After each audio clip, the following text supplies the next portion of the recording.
Tonight I will talk to you about the Diamond Sutra. This sutra has been studied and explained in our Sangha before, and I can still remember our sister Milare explaining this sutra 3 years ago. So tonight I am not daring to step on her toes, but I try to give an aspect of my understanding based on Thay's several talks and a book. Before I go into that, I would like to say something about my wind tunnel testing time at Uplands, close to the airport. Usually we have all kinds of clients, and lately we had clients coming in with their car, full-size car, and they want to test in the wind tunnel in order to evaluate the drag coefficient of the car, to be sure that the car has a low drag coefficient, which means low consumption of fuel, or you can go faster. And each time they came in, they always asked for the maximum speed of the wind tunnel. And that big wind tunnel that you can see when you go to the airport has a diameter of around 9 meters, 30 feet, and the wind speed can go as high as 200 kilometers per hour, which is about 120 miles per hour. So it's all about speed. And one client who came from South Carolina, he has a very cute accent, and he always said, "It's all about speed." Do I imitate correctly? It's all about speed. But in Buddhism, most of our Zen master in the trance around 17th century, the teacher said it's all about emptiness. It's all about emptiness. So tonight it's about emptiness that I am introducing the sutra, the Diamond Sutra.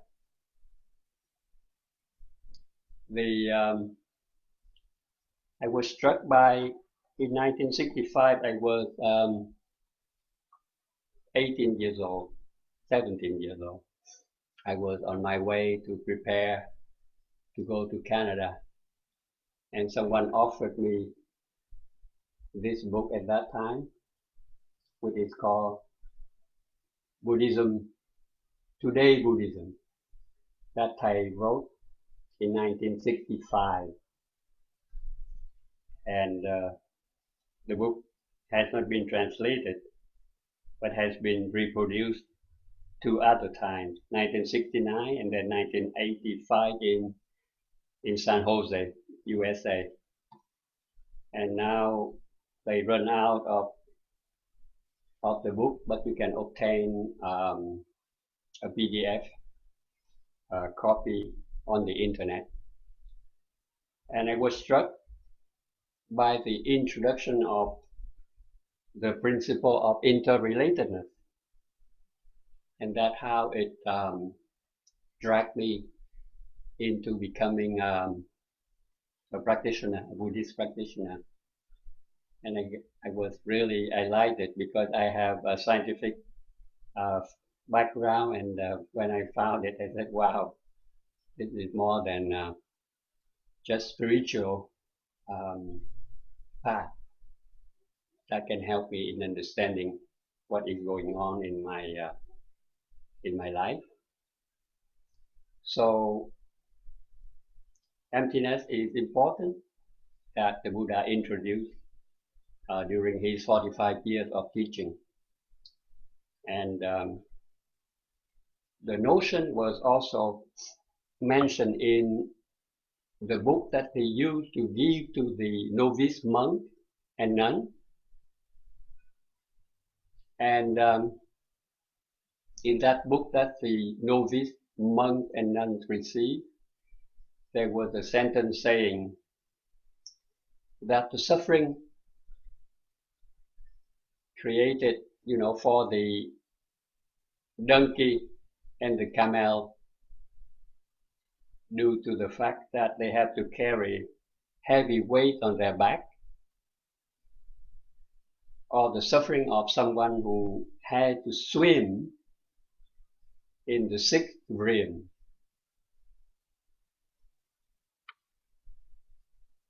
Cannot be called suffering. But someone who cannot see the true nature of reality and who does not know the direction of his path or her path, that is called true suffering. And that was the introduction of this book that the novice monk and novice nun received. So you can see that the introduction of the notion of emptiness was there in order to liberate the way how wrongly the practitioner perceived. So with that, I am going into my PowerPoint that I will share now. I open that first and then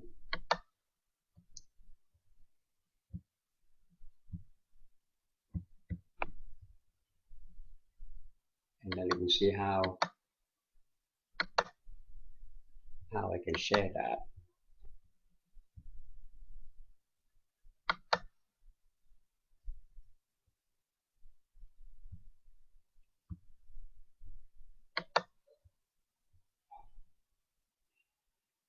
I need to have the screen sharing disabled. Can I?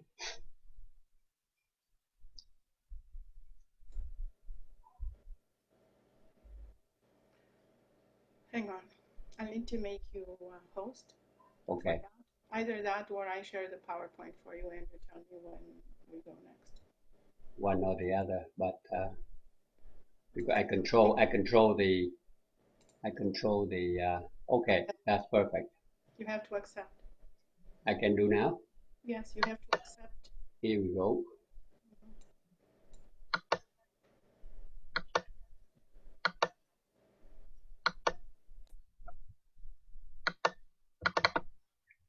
Can you see it?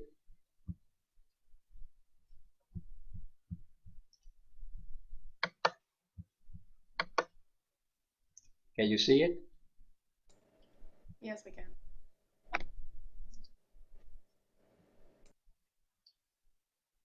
So this is my first slide. That was part of the talk that I gave on the way of practice, representing one of the video clips that you can find on the Pagoda Sangha website under the video part. I would like to show that again because that was the key of the practice. And I give it in three different, maybe two different languages here. The first part I already gave it.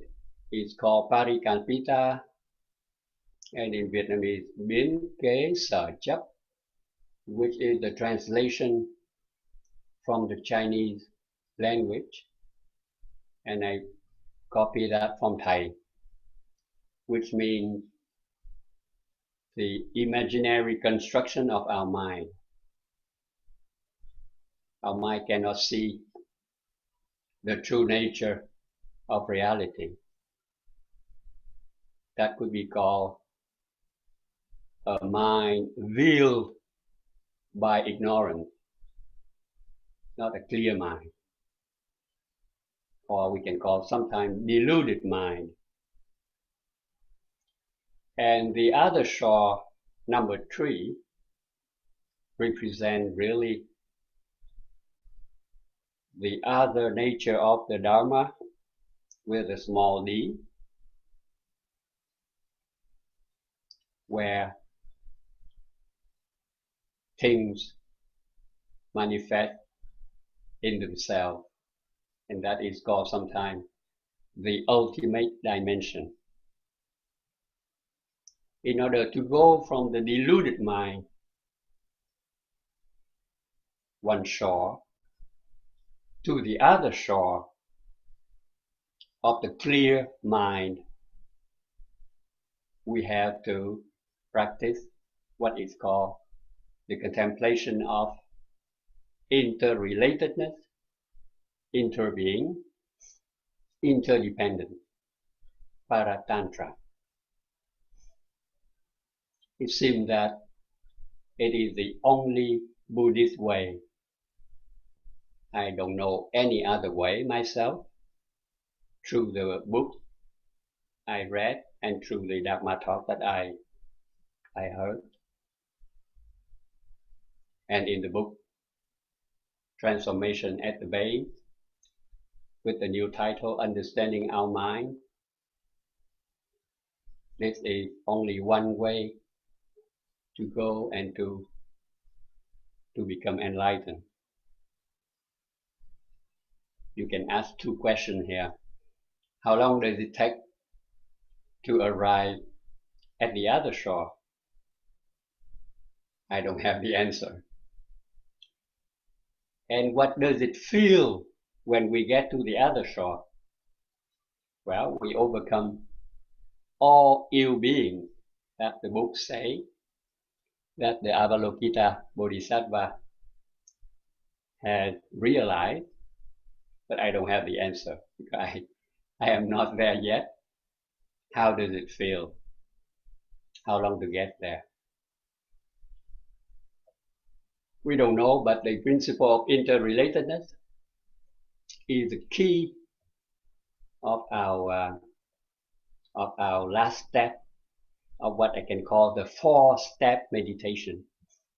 You know, the first 3 steps are about calming our body, our sensation, and all the activities of our mind. And by the practice of the first 3 steps of meditation, we attain what we can call a pure and instantaneous or a spontaneous joy.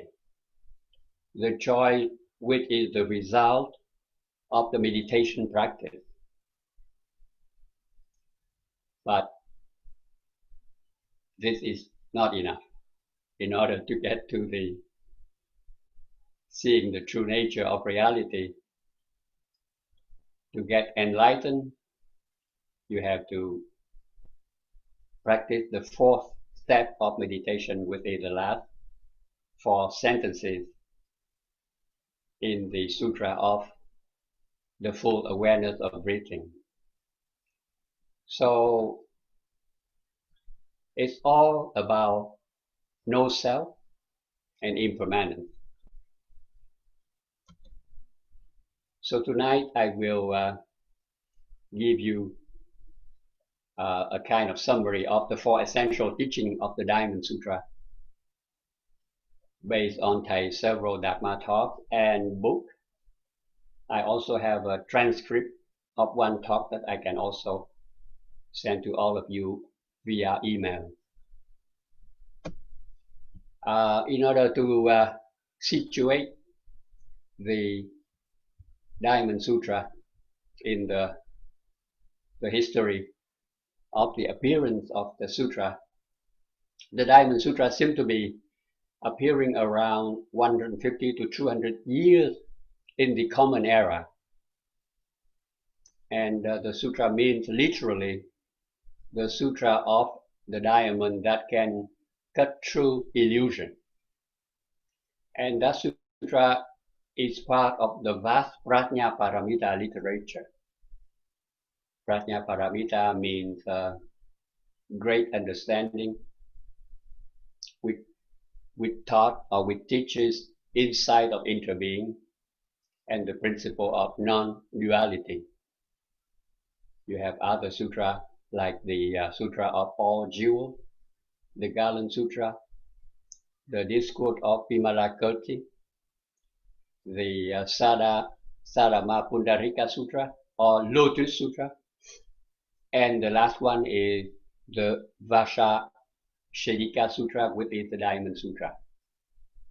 That's what we are looking through tonight. The context is about Subhuti, one of the Buddha's 10 great disciples, who asked the question concerning how to attain enlightenment. And the Buddha answered,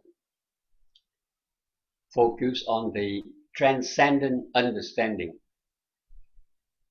So the word transcendent is very important. It's not simply intellectual understanding, but tonight we will probably focus ourselves on the intellectual understanding of all phenomena, telling monks and nuns not to be caught in the concept of a self, a person, a living being, and a lifespan. Let's go further for the first essential teaching, the notion of self. And I said at the beginning, the whole thing is about emptiness. As a practitioner of mindfulness, if we look deeply into a flower, we could see that the flower is made of non-flower elements. The rain, the sunshine, the light, mineral, the gardener. We see all that form the flower. We do not see the form of a cloud in the flower, but the cloud is there. This is the practice of what the Buddha called sightlessness. We don't need a sign, a certain form of appearance to see it. So the first notion that the Diamond Sutra advises us to remove is the notion of self. If you can see in the light of interbeing that you are in me and I am in you, you've got the insight. And if that is true, then anger and the desire to punish are no longer there. You should reflect on that too. So removing the notion of self is the basic action for peace. Then we have the notion of being human. And we can again apply the same process of thinking about emptiness. Man is made of non-man elements. Man, we know, is a very young species on earth. We are made of minerals, vegetables, and animals, and we have feeling. We are the continuation of our ancestors. If you have the insight that man is made only of non-man elements, automatically you will protect the ecosystem. You will protect our dear planet. The Diamond Sutra can be seen as the most ancient text on the teaching of deep ecology. So in order to protect man or woman, you have to protect minerals, vegetables, and animals. The same thought of emptiness, we have to protect what is made of non-Vin elements.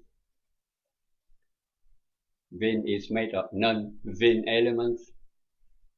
We grasp, we exploit our environment in order to have comfort, in order to better live. But we have to be careful.